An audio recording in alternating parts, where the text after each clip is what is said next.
Bonjour à toutes et à tous, bienvenue pour ce bulletin hebdomadaire. Tout de suite, le sommaire des actus de ce vendredi 22 février. Réunion d'information sur la taxe de séjour, signature de la convention entre l'ADIRA et la Comcom, ICN, l'imprimerie commerciale de Niederbronn-les-Bains ferme ses locaux, et on finit avec du sport. Le coach Tom Dida propose des sessions de gymnastique santé. La ville de Niederbronn-les-Bains avait déjà mis en place une taxe de séjour. Désormais, c'est tout le territoire de la Comcom qui est concerné. Tout de suite, le reportage sur la réunion d'information signée Rémi Neusch. Elle existait à Niederbronn et Oberbronn. Instaurée par le conseil communautaire sur tout le territoire, la taxe de séjour est entrée en vigueur le 1er janvier 2019 suite à la loi NOTRe. Pour permettre aux hébergeurs de s'y retrouver, une réunion d'information était organisée par la communauté de communes du pays de Niederbronn au Moulin Neuf. Donc c'est tout nouveau et c'est la raison pour laquelle on se réunit ce soir pour vous informer. La soixantaine de participants a pu avoir des explications sur le prélèvement de cette taxe. Alors, la taxe de séjour, elle est collectée par les logeurs, quelle que soit la nature d'hébergement, que ce soit des hôtels, des meublés, des résidences de tourisme, des villages de vacances, des chambres d'hôtes. Elle est collectée auprès des touristes ou des personnes qui logent à titre onéreux sur une des communes de la communauté de communes. Selon le classement de l'hébergement, c'est-à-dire selon le nombre d'étoiles, le montant est fixe. Comptez 80 centimes pour les chambres d'hôtes et villages vacances jusqu'à 3 étoiles, 40 centimes pour un camping de plus de 2 étoiles et 1,25 € pour un hôtel 3 étoiles par exemple. Pour les autres hébergements, la taxe est calculée en fonction du coût de la nuitée. Le montant exact, c'est 5% en fait du montant de la location hors taxe divisé par le nombre de personnes qui logent. Bien sûr, il y a un certain nombre d'exonérations également pour cette taxe de séjour, notamment les mineurs qui sont exonérés. Les débats ont porté sur les montants. Pour terminer, les professionnels ont présenté l'outil de télédéclaration mis en place pour reverser la taxe.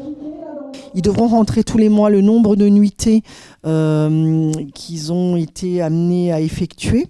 Du coup, le système va calculer le montant de la taxe de séjour qu'ils se doivent de reverser auprès de la communauté de communes. L'argent servira à améliorer les services touristiques et à des actions de promotion ou d'animation. 17% des emplois du territoire dépendent du tourisme. L'antisémitisme, jetzt langt's, ça suffit. À l'appel d'Olivier Faure du Parti socialiste, des rassemblements ont eu lieu dans de nombreuses villes de France ce mardi 19 février. Des habitants de la Comcom ont rejoint le mouvement à Strasbourg où ils étaient près de 2000. Après 2 années de baisse, le nombre d'actes antisémites en France augmente. 541 actes, soit une hausse de 74% par rapport à 2017.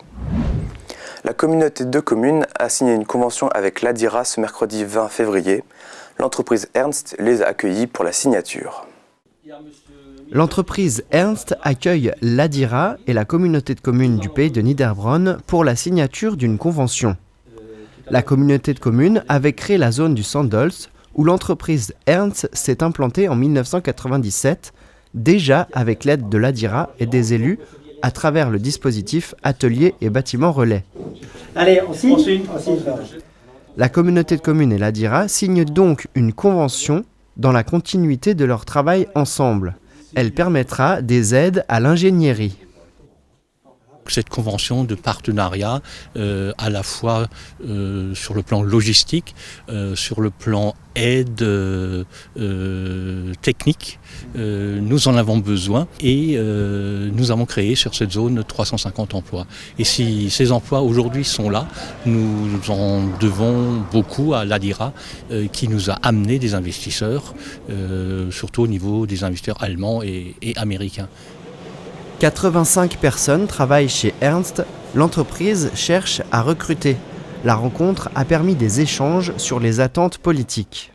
Donc là, on signe à la fois dans une entreprise, mais on signe avec une communauté de communes qui croit là en son développement économique. Et l'Alsace a cette chance-là d'avoir un potentiel de développement industriel pratiquement sur tous les territoires. Donc nous, notre enjeu, c'est d'être facilitateur, d'être en soutien, de voir les besoins de l'entreprise pour voir comment on peut l'accompagner. C'est favoriser aussi parce que toutes les intercommunalités n'ont pas les moyens de se payer de l'ingénierie économique.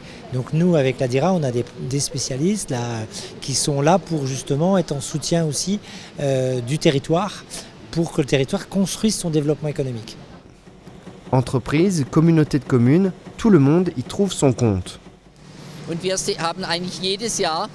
On est bien entouré par l'Adira depuis de nombreuses années. Nous avons tous les ans une réunion pour évoquer les projets et les problèmes qu'on peut rencontrer et l'Adira nous aide.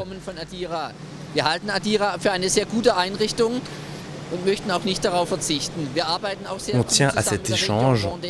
On travaille aussi avec la région Grand Est qui subventionne certains investissements.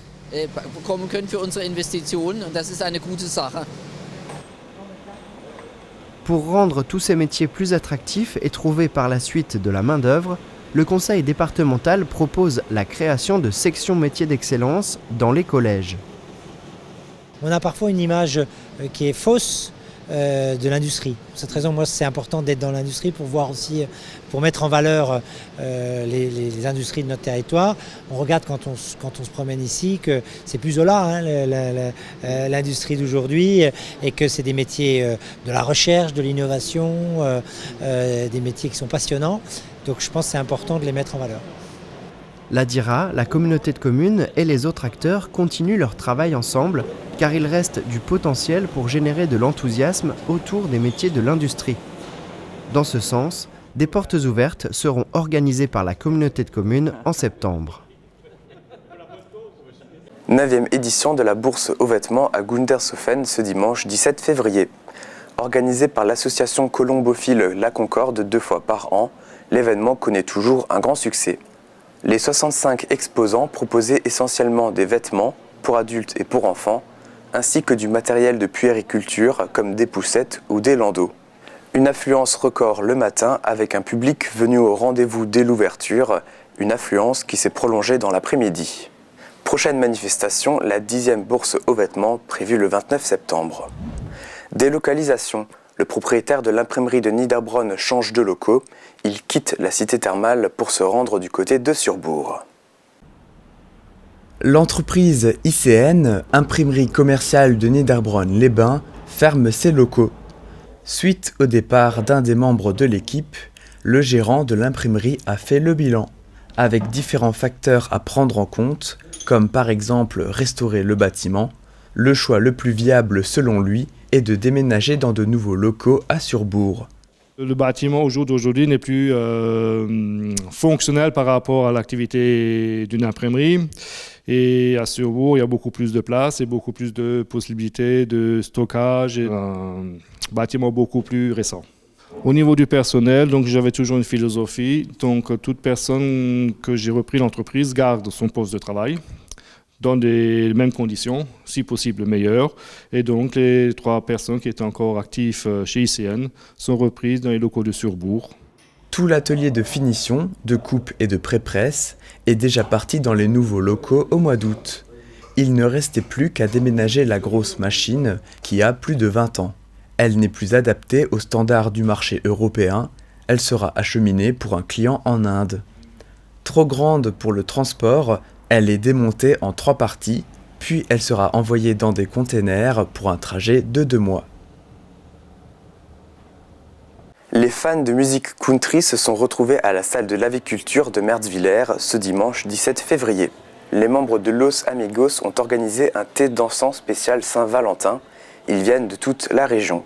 En tout, une 60aine de personnes ont enfilé leurs plus belles bottes. Au programme, les conviés ont pu danser sur une centaine de musiques country.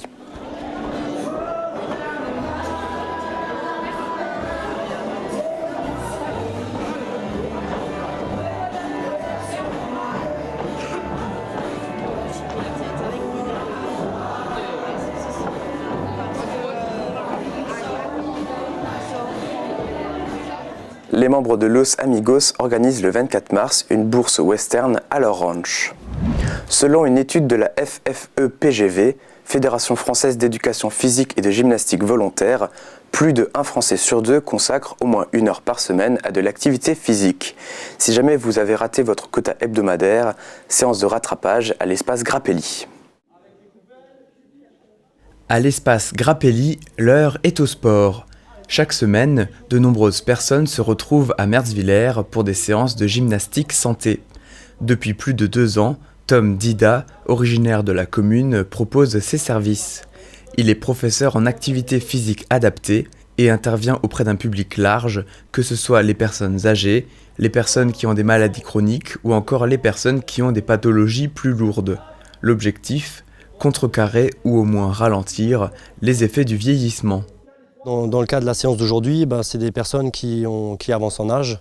On travaille le renforcement musculaire, on travaille le schéma corporel, on travaille la coordination, avec en ligne rouge la prévention des chutes. On travaille aussi la mémorisation et après il y a toujours une grande partie de ludique qui fait que les personnes ont envie de revenir et prennent du plaisir à revenir. Le but du jeu est très simple, on essaie de monter le genou, très bien, et on met la main opposée devant et on essaie de tenir. Et on me regarde de moi, on regarde bien devant soi et on essaie de tenir en équilibre. Moi, mon credo, c'est travailler la santé au niveau physique, on travaille le corps, psychique parce que ça fait du bien à la tête et en plus de ça, social parce qu'on rencontre d'autres personnes. On ne vient pas simplement faire des exercices, on vient surtout rencontrer d'autres mondes et passer un bon moment. Que ce soit en mouvement, debout ou assis sur une chaise, les exercices sont variés. Pendant les séances, le coach choisit chacun de ces exercices et n'hésite pas à les ajuster pour répondre aux besoins du groupe. Ce qui me tient à cœur, c'est vraiment de préparer des séances qui ne se ressemblent jamais, avec des exercices qui varient de séance en séance et avec une progressivité sur l'année. Après, étant donné que le groupe il est assez hétérogène, il faut faire en sorte de proposer des exercices qui soient réalisables pour tout le monde et faire en sorte que tout le monde soit en réussite. Allez, je donne à droite, devant, à gauche, donc ça donne à droite. À droite, en arrière, à gauche, à droite, devant, et on relâche. Au début, Tom a commencé avec un groupe restreint et progressivement de plus en plus de personnes se sont lancées. Aujourd'hui, il y a une 50aine d'inscrits. En tout, il réalise entre 6 et 7 cours par mois. J'ai les jambes bien écartées, on fait juste simplement d'un côté, et là je donne en croisé, donc ma main droite donne dans sa main droite, et sa main gauche dans ma main gauche, et on circule comme ça, hop. À l'origine, ces séances de gymnastique santé étaient destinées aux habitants de Merzwiller, mais elles sont dorénavant ouvertes à toutes les personnes du secteur qui souhaitent participer. C'est tout pour les actus. Tout de suite, l'interview de la semaine. On rencontre la directrice de l'Office de tourisme. On continue avec une nouvelle chronique sur les châteaux forts de notre territoire. On se dit à vendredi prochain. Passez une bonne semaine.